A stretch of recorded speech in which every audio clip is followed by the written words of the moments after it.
ছোট পর্দার জনপ্রিয় অভিনেত্রী জান্নাতুল সুমাইয়া হিমি তার নানাকে খুঁজে পাচ্ছে না। সোমবার 17 ফেব্রুয়ারি মুন্সিগঞ্জের পুরানবাজার ঢালিকান্দি এলাকা থেকে তিনি হারিয়ে গেছেন।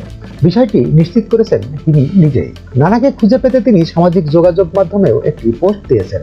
গণমাধ্যমকে অভিনেত্রী জানান তার নানা রহমতুল্লাহ খান ভুলে যাওয়ার সমস্যায় ভুগছেন। তিনি বলেন, আমার নানা খুব সাধারণ বিষয়েও ভুলে যান, নিজের নাম ঠিকানাও মনে করতে পারেন না, ফোনও ব্যবহার করেন না। অভিনেত্রী আরো বলেন, আজ সকাল থেকে নানাকে পাওয়া যাচ্ছে না। ফজরে নামাজ পড়তে বাসা থেকে বের হয়েছিলেন তিনি, এরপর থেকেই নিখোঁজ। পরিবারের সদস্যরা জানান 82 বছর বয়সী রহমতুল্লাহ খান গ্রামে থাকেন এবং প্রায়ই ফজরের নামাজ শেষে মামার বাড়িতে যান।